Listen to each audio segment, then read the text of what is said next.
So thank you very much for coming. Um, and welcome to the Foreign Correspondents Club of Japan. My name is Drini, and I'm from Sri Lanka and a journalist. And very pleased to introduce my colleague for tonight, Choo Wei Foo. Yes. She's from Singapore, but been in Japan for a long time, like me. She's a graduate of the University of Tokyo and has been a journalist for 15 years now. Right, and you do mostly TV, mostly Yes. television. Fu-san will talk about her work, how she reports on Japan, and about the media in Singapore. I think with Japan looking more at Asia now and the growth of the ASEAN economic community, we will expect a lot of questions from you, and hope to have a lively exchange. Thank you again for coming. So Thank you. Fu-san. Thank you for coming. Thanks, Trini. I born in Singapore, and I myself is considered a Chinese in Singapore because my ancestor, my grandfather came from mainland China before the World War, and so for myself is the third generation.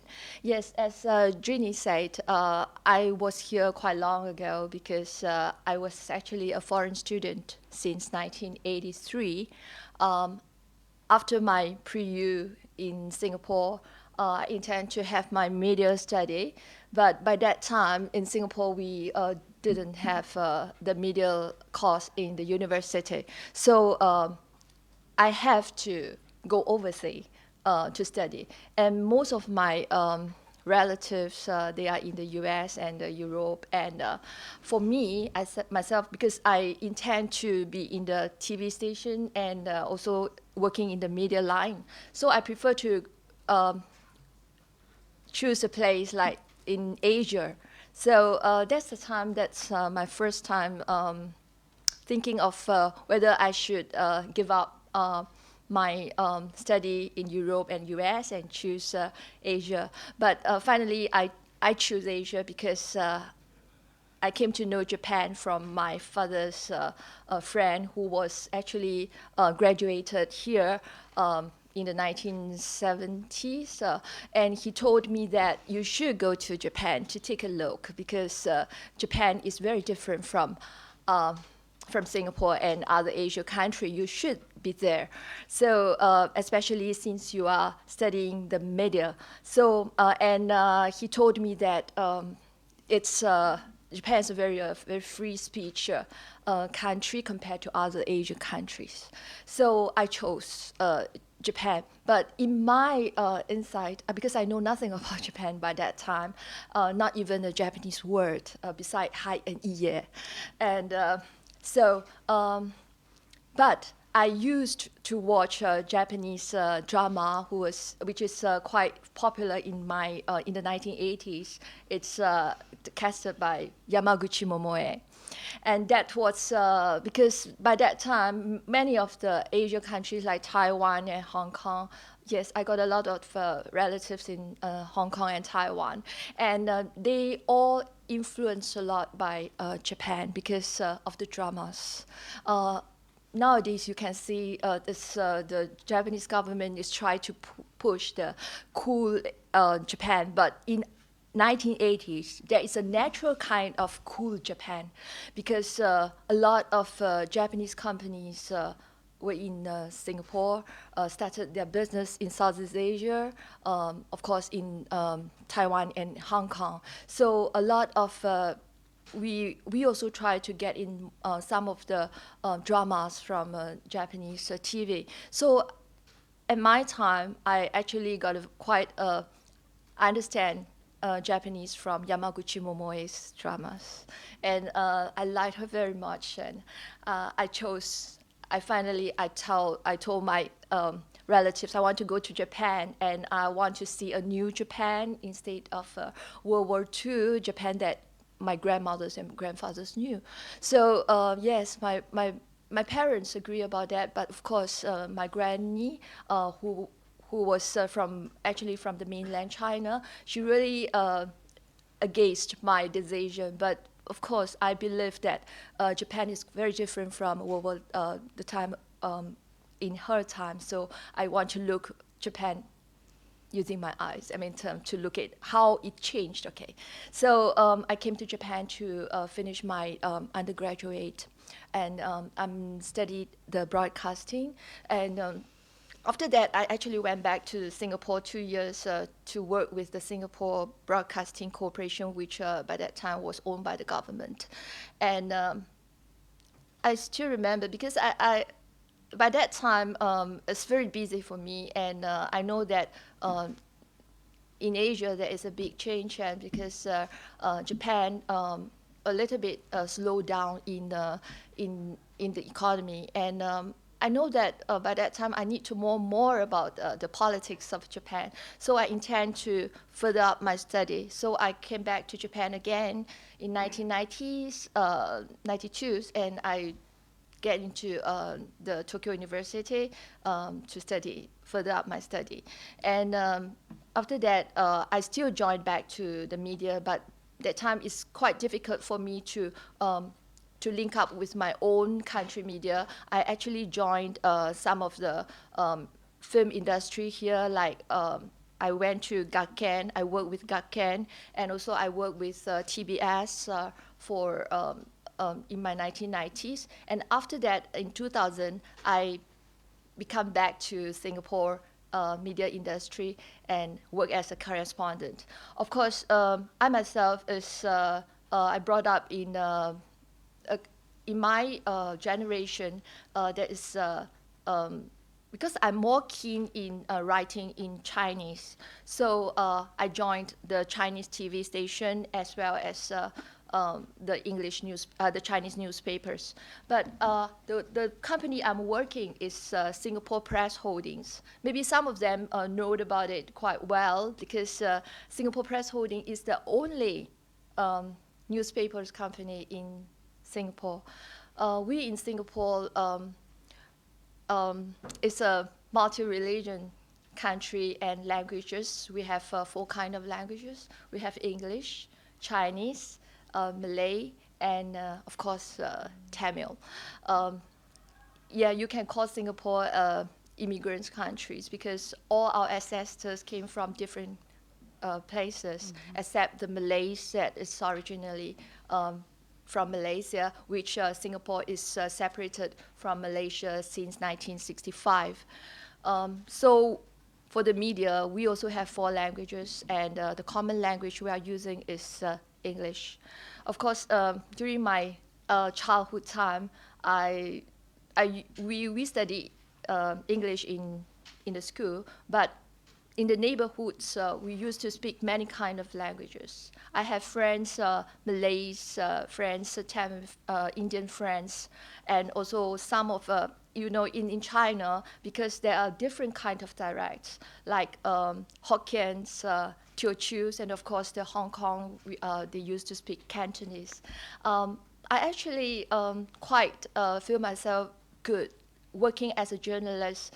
I'm able to link with all these people and with their languages. And this really helped me a lot in my career. Even now, since I'm in Japan, I'm quite happy with as a correspondent because working here is very near to China and the East Asia. And the East Asia country is I can call it very diversity. And also, the one thing I feel really disappointed is that in Japan, Japanese know a lot about overseas, but very less about Asia countries. Especially during in 1980s when I first came here as a foreign student, I found that most of my classmates, they are not very sure what, they understand, they know very well about the Western countries, but very, very few about Asia, especially the Southeast Asia.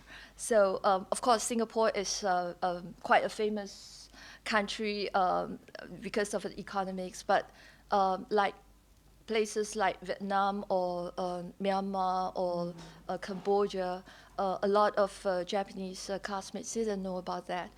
So I think for my company, SPH, I think we actually add quite a lot in a hub of media because we gathered a lot of news from Southeast Asia and we translate it into English and we publish it. And most of the languages, the English papers are able to send over all the world. I mean, when you come to Singapore, everybody can read English, will know about that. And of course, nowadays the China is rising, and my paper is called Lianhe Zaobao. Is actually the first media being accepted by China government.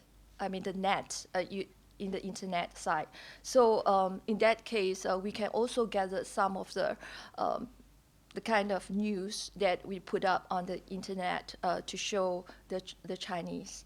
Of course, the relationship between Singapore and China or even the Indians are very good because so far we have a lot of immigrants in Singapore, and the kind of network is quite broad.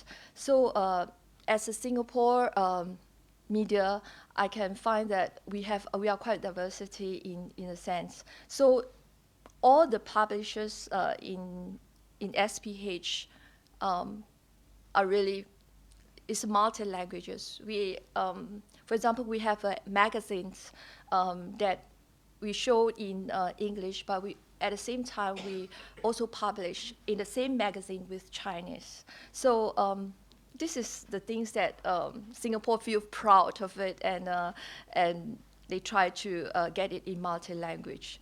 I just don't know what to spend the time of my own talking, but I hope that more things will be discussed later in the Q&A.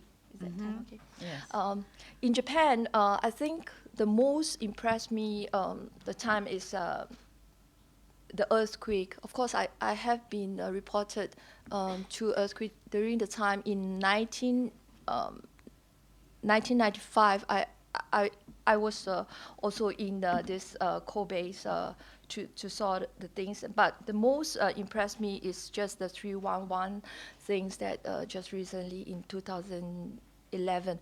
But I feel that there's something still not very clear to come out for age.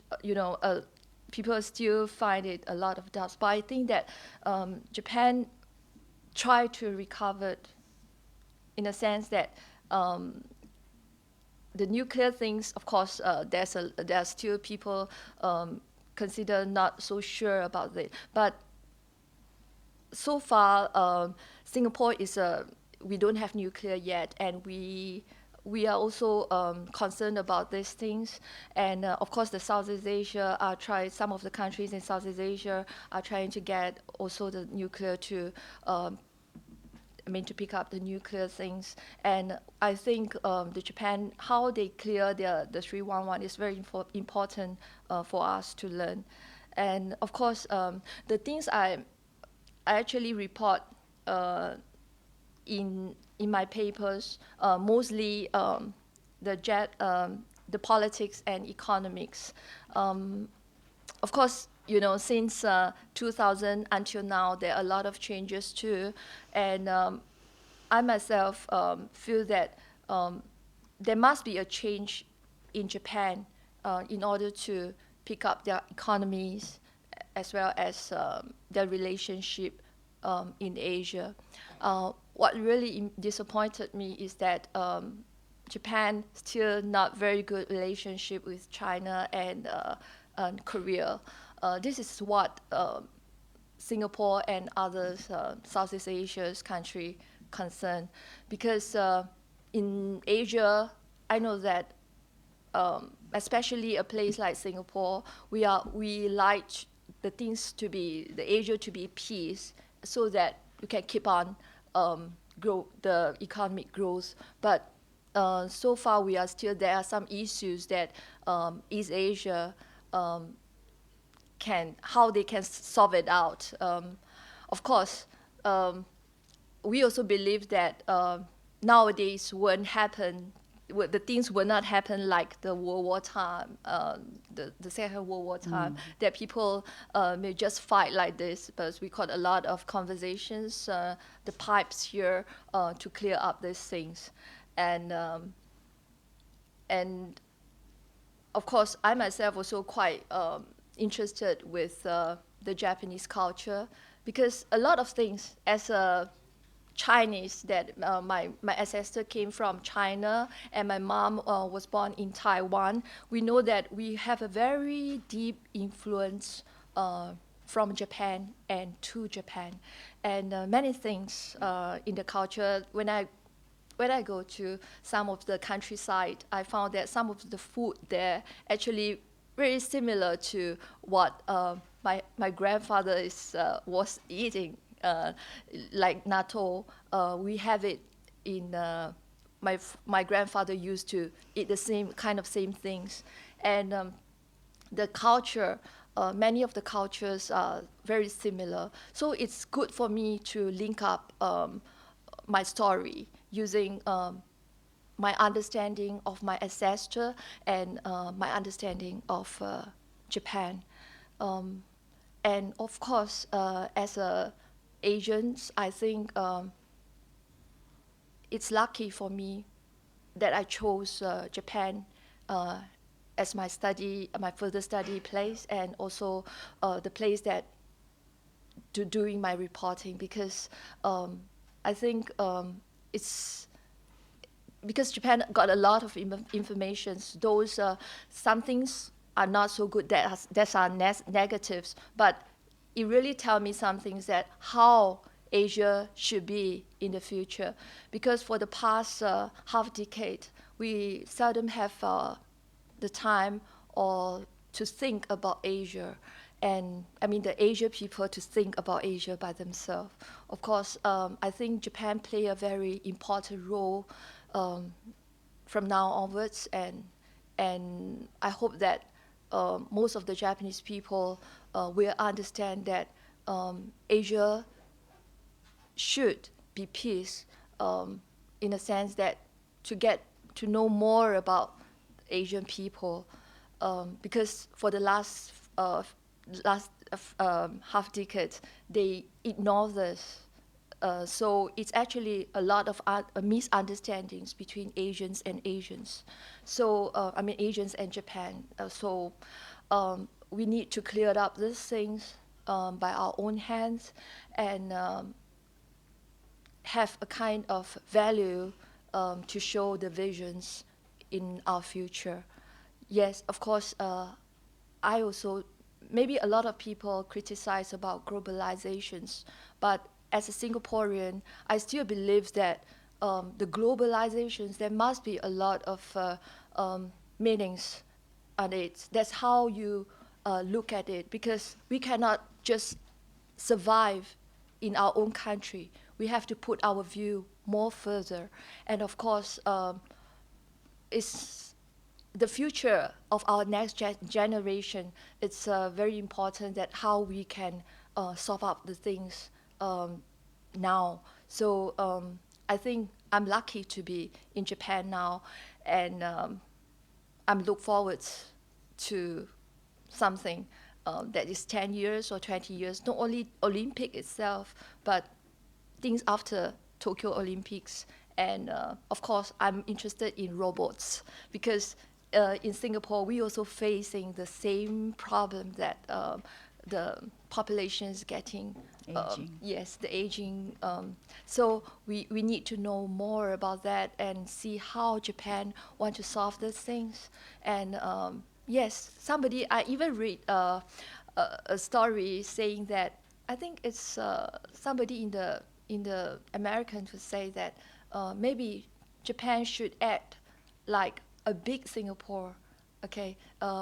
Yes, I also sometimes I think about that too, because a lot of things that, like for example, the pension system, I think Singapore got more developing schemes on that, and that is Japan do. And of course, some of the texts, of course, I never say that Japan should learn from Singapore, but Japan can be a big Singapore using their position.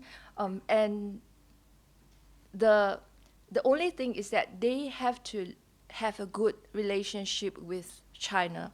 And this is the thing that Japan have to solve out. I think it's enough. Yes, yes. If the time is okay. There is time. Yes. There is about half Okay. an hour, I Yes, think. Yes. All right. Maybe we shall go to You should the... have question in? Yes. Yes. Okay. Okay. Thank you. Thank you. Good evening. I'm Yasu Kamai, freelance business consultant. You said you are writing in Chinese. Yes. I'm curious why you chose Chinese. Because I believe things you can create in one language is different from things you can create in another language. And I only can handle English and Japanese. And when I write, what I can write in English is different from what I can write in Japanese. And in my belief, English is a better language in journalism when you need to write some article.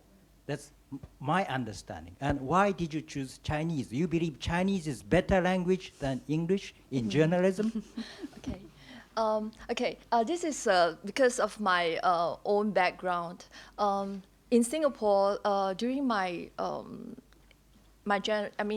1970s when I just get into the primary school, actually I chose, my father let me go to a kind of Chinese stream first. So I got a lot of influence from that, and from primary school, high school, I was all the way reading a lot of Chinese literatures, more than the English one. And of course, we have the English is still the main language because we have our mathematics, science, and English language all in English, but only one Chinese language that is concerned that we have to pick up in a Chinese stream. So I can say I did very good in my Chinese writings, and I, because my father himself is a producer in a TV station, and he mainly produced Chinese dramas and the kind of more linked to the Hong Kong and Taiwan side. So my family background is we can call it in Singapore is a Chinese background. So it's better for me to express myself using my piece of work and get it in Chinese. But in SPH, whatever the articles we wrote, it can be changing to many languages because we got a lot of translations, translators and interpreters in our company, and all the papers, especially in the multimedia environment now, it's very simple for them to translate to any languages. And of course, because of my background, I think I have more understandings on China and Taiwan and Hong Kong. So my articles used to circulate quite frequently in these three regions. So well, this is maybe because of my background. Yes, I would like to, in the future, maybe, if I have the will and the thing, maybe I should do it in English papers. So I don't know. Yeah, maybe I should. Yes, over there. Yes. Makoto Hanjo, associate. Two rather private questions. What is We your can't hear. Can you? excuse me. Yes, thank you. What is your native Chinese language? My native. You Yeah. mean my mother tongue and Yeah, I mean, home, yeah, what when you you say use. Chinese, there's many okay, dialects. many really. Yes. Okay. Yes. Is That's it Hokkien or is it Teochew or which one is it? okay. Shall I answer? No. Yeah, yeah. Okay. Yeah, okay, that's question number one. Yep. Question number two is under SPH, as you say, there are many newspapers. And I think a member of the FCCJ is from BT, and you are from the Chinese medium paper. Right. Is there a reporter from ST here? Oh, I see. I've never seen him, him or her. Okay. Third question, I think this is going to be a little bit difficult question for you, is, as I understand it, there was a very major Chinese medium paper in Singapore called Nanyang Shampao. That's before. Now, why did it have to disappear, and your paper becoming the only Chinese paper? Again, you have a very good knowledge of our country. Anyway, okay, to answer your first question, yes, my grandfather came from Hainan, so I'm able to speak Hainanese, and my mom, who was actually from Taiwan, so I'm able to speak Hokkien, and of course, other languages that my neighbors told me, my relatives told me are Teochew, Cantonese. These are all learned during my childhood time. So yes, there are a lot of dialects in China mainland. So, but in Singapore, the most popular one is Hokkien, and it's definitely it's very similar to it's totally similar to Taiwan what you call the Taiwan language that are using. And the second question is regarding on the ST, right?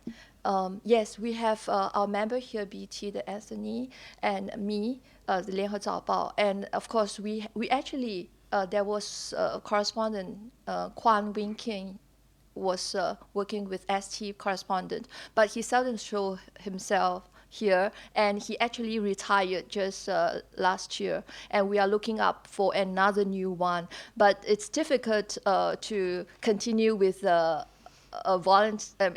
veteran like Wing King, because Wing King, he was here 16 years, and he knows Japan very, very much, and we are looking out for some young generation, but yeah, we hope sometimes that the SS here will come in this year maybe.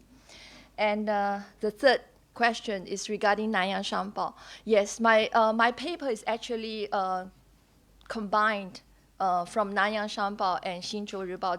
These two papers are very famous since World War, maybe before the World War, and there are two Chinese newspapers, and of course, I think somebody know about it that in 1970s, and there are something that we called anti-communist.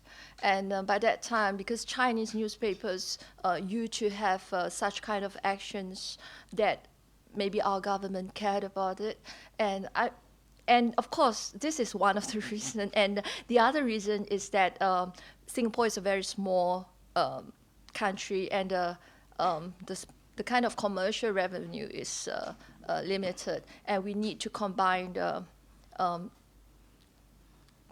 two papers to one paper so that many people will try to read it. And so this is why Nanyang Shaobao was disappeared in 1982, and we combined together with Xinzhou Ribao to get it up to my paper, Lianhe Zaobao. Lianhe is actually the combinations, the meaning of the Lianhe.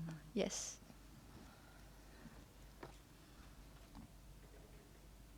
Yes, anybody else? Yes, thank you. Yeah, over there. Hi, thank you for your talk, very informative. One of the previous Meet the Press sessions, we had Robin Harding from the Financial Times, and he made the comment that today people aren't that interested in what's happening in Japan. And certainly FT readers are more concerned about perhaps what's happening in China, or certainly Japan is low down the list. And I'm curious to know, for your readers, are they interested in Japan? And if so, what are you writing about that you're finding that they are interested in today? Thank you. I think my readers, there are different generations. For the older generations, they are more interested in politics. And the young generations, they are more interested in the sightseeings, the cool Japan, the animations, the new ways, fashions. So there is a kind of gap between, the kind of. So I need to cover all the things because for my paper, there are still a lot of old generations that really care about Japan politics things. And yes. They are interested in Japan, especially. I think it's today. Japan just have a kind of modern, a kind of sign ceremony with Singapore because of the tour jointment. It's a jointment to promote the Japanese tours and of course a kind of interactions by site. So yes, they are very, very interested in Japan, and more and more articles are requested in these days. Yes, thank you. Could I ask a quick follow-up Yes, question? yes, please Sorry, do. without being Yeah. too Yeah, rude. no, that's- This particular article that you're showing up right at the moment, you talk about the concept of old cool Japan and cool Japan. I thought it might be interesting if you could just explain what you mean in the current context of old cool Japan and current cool Japan, if there is such a thing. I think in 1980s when we are watching the Yamaguchi Momos, they are mostly the dramas, and like Oshin, and these kind of things came very naturally because by that time, places like Singapore, maybe I can say Taiwan, we lack of such good dramas, and Japan really did a very good dramas. Like we always used to watch the red and white shows.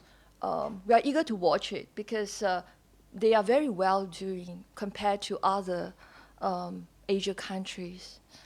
And this thing come very naturally, not because Japan want to push it, but we want it, we need it. There is a demand on it. And I can say the rate of TVs that time is very high. Like red and white shows shown in Singapore, we can have it 80% of people watching. And of course, dramas like Yamaguchi Momo's even sometimes come to 90%. That's can't be believable nowadays, because we are lack of TV programs in that time. But nowadays, I can say many countries try to learn, and they modified from Japan, and now like Korea, Taiwan, even China nowadays, they are very good dramas. So the TV dramas in Japan gets like, it's a downturn since 1990s, I can say it. So what actually I mean for the new cool Japan is only animations. And this is something I feel a little bit disappointed, because the way that you want to look at Japan, you should go through the drama instead of the animations, because the animation didn't tell anything about Japan, in my view, because it sometimes even give some minus point to the Japan, like the kind of where we see the miniskirts of the animations, and people got a different kind of image about Japan. That's not Japan. Actually, I myself really like to push things like, Yamada Yoichi, the kind of how they tell the society of Japan. That's the way for us to learn about Japan. So I think in my time, in 1980s, when I was in Singapore, or 1970s, I know more about Japan than people nowadays know, because they only learn from animations. This is what actually we face now in our media too, because we want to look more about Japan, the deeper side of Japan. But unfortunately, many of the Asians young people, they are more concerned about the animations and the mangas, all these things. Yes. Yeah, that's true. Yes. Yes. Yeah, thank you very much. My name is Kyo Abraki from Kedan and Keda Go Center. And I appreciate your long-lasting interest in Japan. And I should say that my son and my daughter are really fascinated by manga. Sorry. People in Singapore, anyway. And I would like to know that, from your long experience with Japan, what is the most encouraging things regarding Japan? What is the most disappointing things for Japan? Could you tell me one of each? Okay. I love the services in Japan. No matter where I go, I find that the Japanese services cannot be copied by any of us. That is actually one of my prime ministers said about it too. We can learn from Japan, but we never ever learn from their spirit of, the kind of the Japanese people like to serve people from heart. When I go to China or other places, I'm going to other places in Asia, I always find that the way that the services they given is just because of the wages they taken.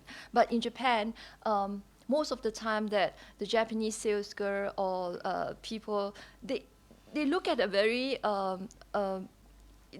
they know the customers very, very well. Like for example, I went to one of the bakery. The sales girl, the young girl, which I think she must be a part-timer, but she cared about how heavy in my hand, and she tried to give me a big paper bag for that to put in. And that just really impressed me a lot. That never in other countries that can do. This is something that we want to learn, but it's very difficult to learn. And my most disappointed thing is the expression that the Japanese people have. It's what you call aimaisa.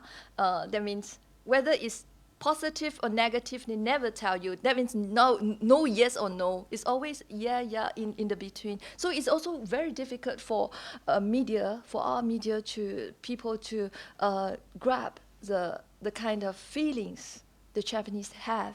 This is always a complaint, even in some of the the Singapore side want to get close to the business people in Japan. It's very difficult. They have a long meetings, but they never know what is the decisions on it. So this is something that we actually feel that, okay, this is very enough. Japanese have to change to be more straightforward.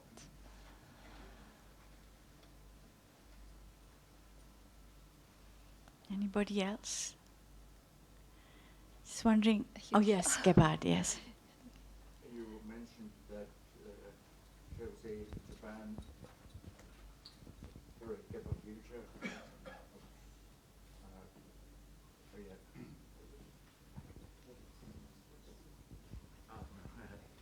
Okay, I'm sorry.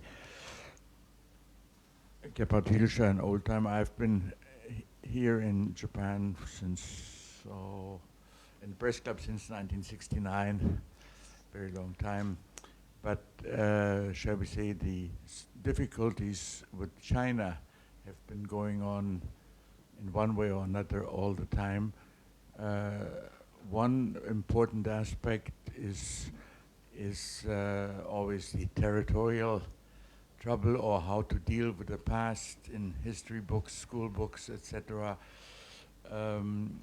Could you give us some of your views on how you think of these issues between Japan and China? For instance, the whole affair of one area is you might call the Senkaku Island problem, or in other areas, for instance, how to deal with the Nanjing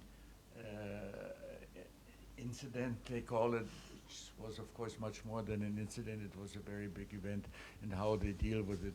How do you feel when you see the behavior of Prime Minister Abe, who tries to forget all these things, and then if the criticism is very strong, he makes some opportunistic move? adjust to it? Like, for instance, not going to Yasukuni, but just sending a gift to Yasukuni, etc. How do you feel about these problems? Yes. Okay. I think I have to talk from the view of a Southeast Asia side of view, because I know it's in Southeast Asia we have ASEANs for 10 countries, and of course there's the economics integrations was done just recently, and there are a lot of conflicts between us too. But unlike the 3 countries in, maybe say 4 countries, including North Korea, it's so difficult thing that in East Asia. What's the difference between Southeast Asia and East Asia is I feel that the East Asia people are more care of their face. Face means they don't want to lose their face. In a sense, some of the problems is difficult to solve because Japan was a big country, a very strong economy, power. After 70s, 80s, 90s, but after that, the China rise up, and China also cared about their face. So many things when I saw how they talk about in a diplomatic place, I felt that both countries cared about their face, because these are things very, very common. Even I can say this to Koreans also, and the different in Southeast Asians, we are more like, I can say, we used to give up some of our identities when we want to live together. But in East Asia, the people here, like Japan, China, and Korea, they always very, very care about themselves. They don't want to give a step backward. So to see more on the future. Of course, the history things is some things I don't think it's difficult to solve. Like I myself, my ancestor, my granny, my grandfather did hate Japan because of the war too. But in our generation, we still get on to the future. So it's difficult to say that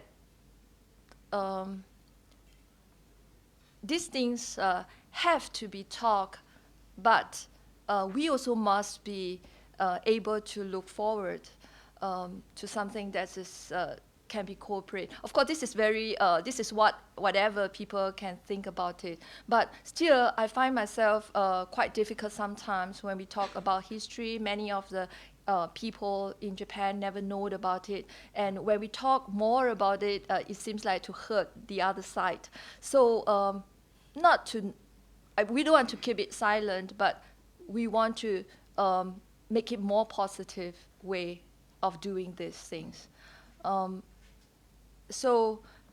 course, when Abe's Prime Minister Abe went to Yasukuni, all these things, it always lead up to some of the conflicts.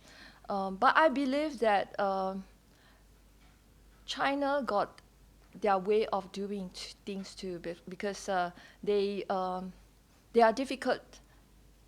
I can tell that China is not in a very good position right now, because a lot of things they have to concern to face. So here shall give me a very difficult question, but we have to think about it. And as a personal experience that I live in Japan for about 28 years, I think I'm quite good with many of the Japanese friends, and I believe Japan is a peace country. They want to be peace. Everybody wants to be peace. So this is a very important message to me and to my family, to Singapore, and to the Asians. So here as a correspondent here, we must think about this thing. How to? I don't like the word balance. You know, and whenever we get things bad, we want to get something good to balance up our article. But I want to tell the truth, and this kind of truth may help both sides. So I think the only thing for journalists to do is to keep on feeding our own country, the truth of Japan, the real Japan, and sometimes we try to become a bridge. I used to say that I want to be a bridge. I mean, hashi, not hashi, is hashi. So that means a kind of bridge. Not we don't want each other to become chopsticks, but we want to become bridge. Yes, Joel. Yeah, Fusan, congratulations for your speech. I'm Joël Legendre from the French TV and radio. Gebhardt was German and disciplined. I'm French and I will not be disciplined. So when you talk about report the truth, I agree with you 100%. Now, if I look at the, and you see where I'm coming, Reporter Without Border index for the press freedom in the world, Sri Lanka, 165, Japan, 135, Singapore, 158, France, 38, UK, 35. I stop here. When you report the truth, are you always printing the truth? Singapore has a lot of laws to oppose the freedom of expression. It comes from the long time ago, even from the time when Singapore became independent. And we have in memory what happened, for example, to the Far Eastern Economic Review, who was very often forbidden to be printed in Singapore.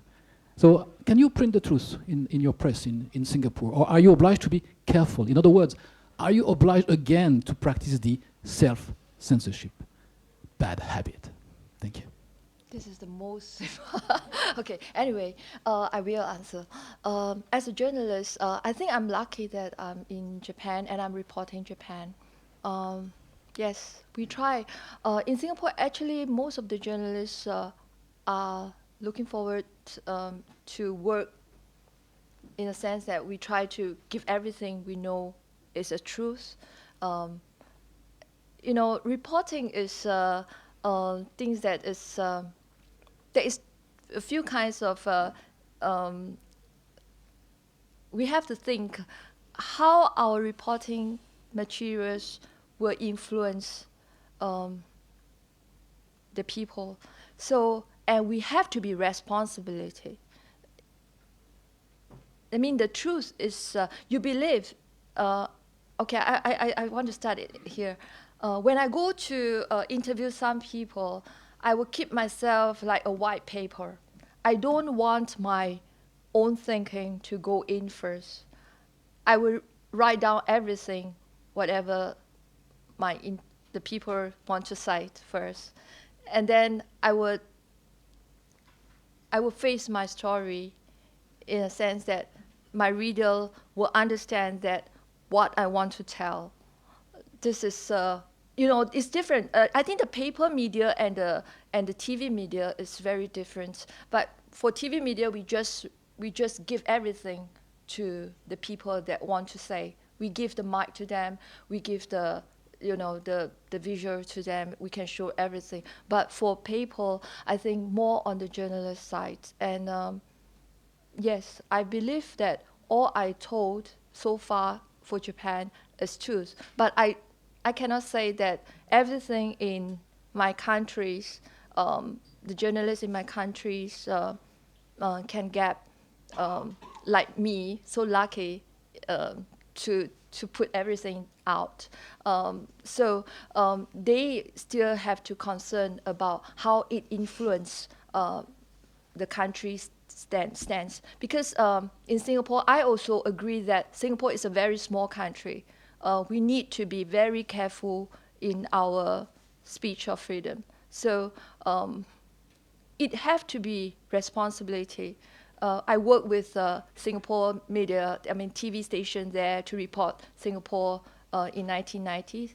I also understand that why the situation's like that. Of course, from maybe other countries like the US or people will find that Singapore is still a kind of strict in speech. But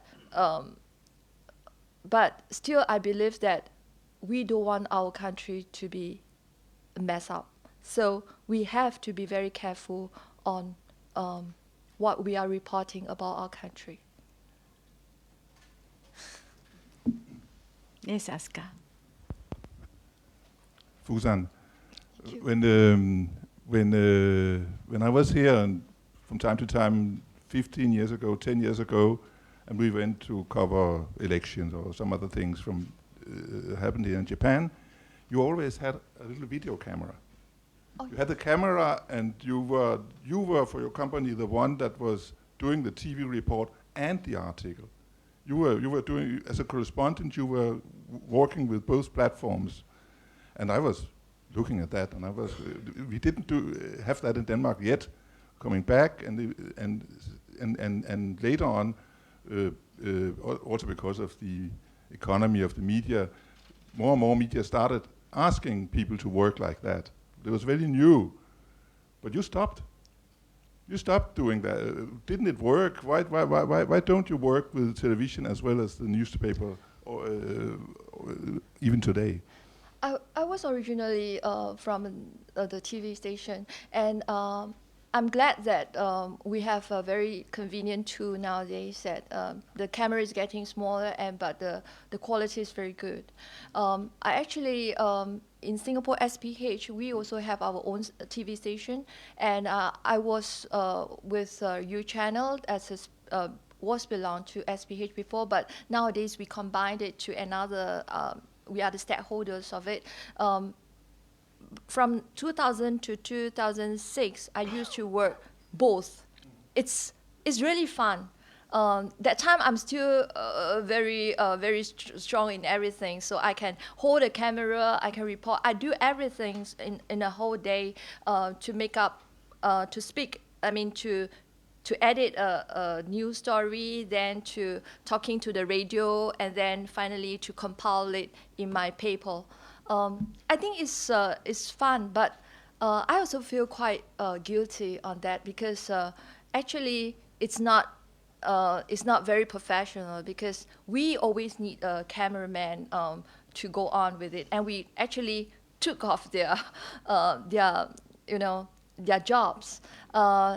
And so these things, but it's fun for me when I'm still got energy to do it. I think for young people, they can do it, but until the age will tell something that I couldn't do it. But nowadays, I still using the small camera to take out the footages, because I feel that when I interview some people, I not only want their words, I want their action, and I want to see how they react.